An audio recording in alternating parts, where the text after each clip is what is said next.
Welcome to the deep dive. Today we're plunging into the shadowy world of Dr. Jekyll and Mr. Hyde. That's right. A story we all think we know, but, it keeps revealing new layers the deeper you look. Absolutely. We've pulled together some incredible sources, haven't we? Literary analyses, psychological insights. Yeah, and even just lists, comprehensive lists of its many adaptations across, every conceivable medium. It's really remarkable how a tale published way, way back in 1886 continues to grip us. It does, and it keeps inspiring countless reimaginings. So, our mission for you today is to understand not just Robert Louis Stevenson's original masterpiece, but how it's been transformed. Reinterpreted. Exactly, revealing how deeply relevant its core themes still feel, even nearly 150 years later. We're kind of taking a shortcut to being well-informed about its incredible journey, beyond the page itself. Okay, let's get into it. So let's start right at the source. Stevenson's original 1886 novella, Strange Case of Dr. Jekyll and Mr. Hyde. Right. The story itself centers on Gabriel John Utterson. He's a London lawyer. Uh-huh. And he starts investigating this really bizarre connection between his very respectable friend, Dr. Henry Jekyll. And this malevolent, almost indescribable figure, Mr. Hyde. Yeah, indescribable is a good word for the original. And the iconic twist, which, it's so deep in pop culture now. Everyone knows it. Pretty much. Even if you haven't read the book, you know Jekyll and Hyde are, in fact, the same person. Jekyll transforms himself using this chemical serum he develops. And that premise alone launched, a century and a half of fascination and, frankly, debate. It's wild to think where Stevenson even found his inspiration for this. Well, one really significant influence was Deacon William Brodie. Oh, right, the Edinburgh guy. That's him, 18th century Edinburgh. Cabinet maker, city councilor. Killer of society. Totally. By day. Mm. But by night, he was secretly living as a burglar, apparently to fund his mistresses and gambling habits. Wow, and Stevenson was fascinated by him. Yeah, fascinated enough that he actually developed a play about him when he was just a teenager. Huh. And wasn't there someone else, too? Yes, his friendship with Eugene Chantrel. He was a French teacher in Edinburgh. Okay. Executed for poisoning his wife. And again, Chantrel, much like Jekyll, presented this perfectly normal, respectable front. Chilling. And Stevenson himself was actually present at the trial.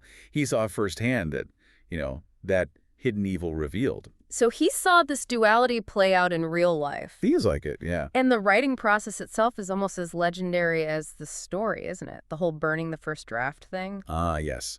The story goes that Stevenson supposedly burned his first draft after his wife, Fanny, criticized it. She thought it was just a thriller. Something like that, yeah. Suggesting it was more a shilling shocker than the allegory he intended.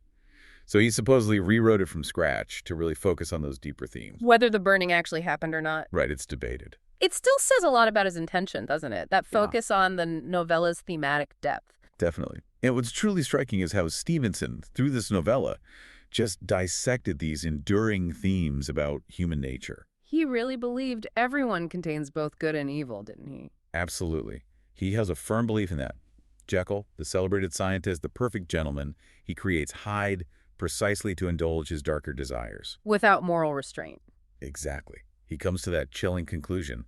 Man is not truly one, but truly two. And that duality isn't just inside Jekyll. No, it mirrors Victorian London itself. You got these respectable streets right next to these shadowed, less savory alleyways and districts. Which leads right into that theme of repression and hypocrisy, so dominant in Victorian society. Oh, massively. Outward respectability was everything. You had to hide any desires or behaviors considered, unacceptable. So Jekyll creating Hyde is basically his way out, his loophole. Pretty much his get-out-of-jail-free card, like you said.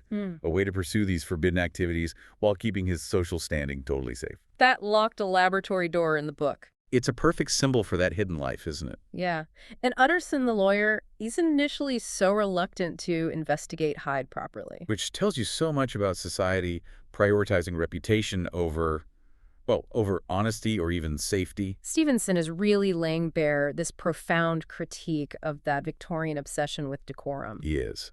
And the extreme lengths Jekyll goes to conceal Hyde, it suggests that this fixation on how things look, it can lead not just to deception, but to, total self-destruction. It's a powerful warning. Still feels relevant. Very. It also makes you wonder how much Jekyll's experiment itself embodies that tension between, say, science and the natural order. Oh, definitely. His use of science, this new frontier, to create Hyde a being who literally defies moral constraints that clearly reflects those deep Victorian anxieties about science maybe going too far. Pushing boundaries it shouldn't. Where do we draw the line? And remember Dr. Lanyon, his reaction when he finally sees Jekyll transform. Sheer horror. Exactly. He says, I saw what I saw, I heard what I heard, and my soul sickened at it. That really underscores this societal fear, this terror of science maybe challenging morality, challenging religion. And the experience literally kills Lanyon in the book. It does. Stevenson uses Jekyll's downfall and Lanyon's death as this stark warning. Some boundaries, maybe, are not meant to be crossed. There's another fascinating way to look at it too, isn't there? As an allegory for addiction. Oh, absolutely. A very strong reading. Jekyll himself finds, quote, unspeakable pleasure in being Hyde. He even admits he's addicted of being Hyde. Finding the thought braced and delighted me like wine. Right. It suggests this almost irresistible pull, this quest for freedom, maybe, from those rigid Victorian social norms. I remember seeing one reader comment that it's like watching someone you love ruin themselves completely for a high. That's powerful. And it captures that compulsive element really well. So, okay, duality, repression, science versus nature, addiction. Yeah. But then there's the psychology. That's where it gets really interesting, right? This is, for me, one of the most fascinating layers, especially dissociation. The novella was published the same year Frederick W.H. Myers described something called multiplex personality. Which we'd now see as an early concept related to dissociative identity disorder. Exactly. And Pierre Genet, who was a leading theorist of dissociation around the turn of the century, he described forms of hysteria. That was the term then including total modifications of the personality divided into two successive or simultaneous persons. Which sounds almost exactly like Jekyll and Hyde. It's incredibly close. Eh. And this is crucial, I think. Hyde isn't just Jekyll's repressed desires bubbling up, like Freud might say later. Right. Stevenson's insight, which feels really ahead of its time, is that Jekyll consciously creates and releases Hyde. Yes. Hyde is presented as a fully formed, distinct personality, not just some unconscious impulse, the id or whatever. Yeah. It's almost like two operating systems coexisting on the same hardware. That's a great analogy, and Lanyon even uses a medical term. He does. In the final text, he uses hysteria to describe Hyde's struggles. An earlier draft apparently used globus hystericus, which refers to that feeling of a lump in the throat, often linked to severe anxiety or panic. So it shifts the story from just a simple moral allegory to a really deep, kind of unsettling psychological exploration of identity fragmentation. Wow. Absolutely. Yeah. And the way Hyde develops agency in the story, becoming stronger and harder for Jekyll to control, that also mirrors some real-life case studies of dissociation.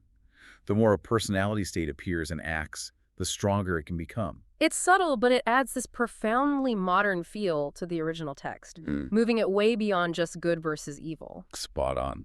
And Stevenson crafted this whole psychological horror story with such a brilliant narrative structure. Oh, the structure's masterful. He reveals information to us, the reader, at the same pace as Mr. Utterson, who's basically our detective figure. Right. Chapters 1 through 8 are Utterson's third-person perspective. Yeah. We only know what he knows or finds out.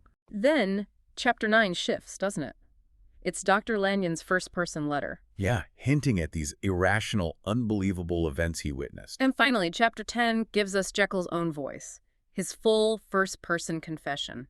This varied narration, it slowly, painstakingly unravels the horrifying truth.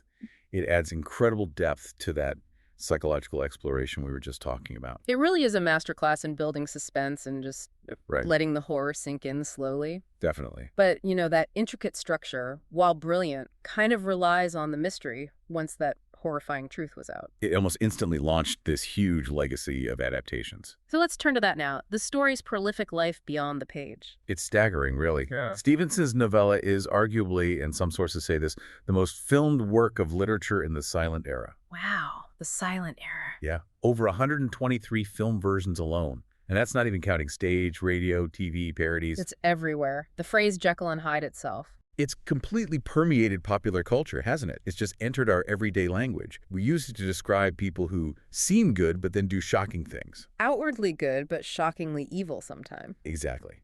But it's not just the number of adaptations that's striking, it's how they often changed our collective understanding of Hyde. How so? Well, the novella describes Hyde as diminutive, small, evil-looking, unsettling, but not necessarily monstrous. Right. More creepy than creature feature. Precisely. But films, especially starting with John Barrymore's 1920 portrayal, really solidified this image of Hyde as a hulking, often animalistic monster. Barrymore's version was hugely influential, wasn't it? Hugely. It also introduced elements that became standard, like a weird spider sequence that wasn't in the book, and the common ending where the dead Hyde transforms back into Jekyll. So it visually amplified the horror, maybe at the expense of some of that subtle psychological stuff? You could argue that, yeah. It shifted towards visual spectacle, and many adaptations take really significant liberties beyond just Hyde's appearance. Like ditching Utterson. Often, yeah. They remove the lawyer character entirely, telling the story more directly from Jekyll's or Hyde's viewpoint. Which loses that mystery element, that slow reveal. It does, especially when they cast the same actor in both roles right from the start. The audience knows the secret, which Stevenson deliberately withheld. And then there's the romance angle. Oh, always the romance angle. So many adaptations add a love interest, sometimes two, completely absent from the original novella, which is very male-centric. Like the 1941 Spencer Tracy version. Yeah. With Ingrid Bergman and Lana Turner. That's a key example. It leaned heavily into Victorian repression as a motive and added psychological interpretation, even including these Freudian slip-style dream sequences, sort of sexual fantasies. It's fascinating how different eras keep reinterpreting the transformation itself, too. Absolutely. The 1913 Brennan film was apparently groundbreaking, the first to use a fast dissolve effect for the change. Audiences must have been blown away. You'd think so. Imagine seeing that in 1913. Then later you get things like Abbott and Costello meet Dr. Jekyll and Mr. Hyde in '53. With Boris Karloff as Jekyll. Yeah, and that film famously introduced the idea of using a syringe for the potion instead of Jekyll just drinking the serum like in the book. And Jerry Lewis is the nutty professor in '63. A classic comedic take, transforming into the suave, aggressive alter ego, buddy love.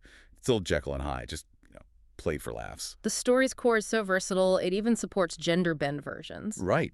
Like Dr. Jekyll and Ms. Hyde from 1995, where a descendant turns into a powerful, ruthless woman. Or that more recent film, Dr. Jekyll from 2023, with Eddie Izzard as Jekyll's granddaughter finding the formula. It really shows how the central concept of transformation and hidden selves can be twisted and bent to explore all sorts of new angles. Gender, power, identity. And then, of course, Jekyll and Hyde just pop up as characters in other stories entirely. Yeah, ensemble monster stories love them, like The League of Extraordinary Gentlemen, the comic and the film. Or Van Helsing from 2004. Exactly. And in those, Hyde is almost always depicted as that hulking brute, the Barrymore legacy, rather than Stevenson's smaller, creepier figure. Even on TV, they keep reimagining it, like that 2007 UK series, Jekyll. With James Nesbitt, yeah.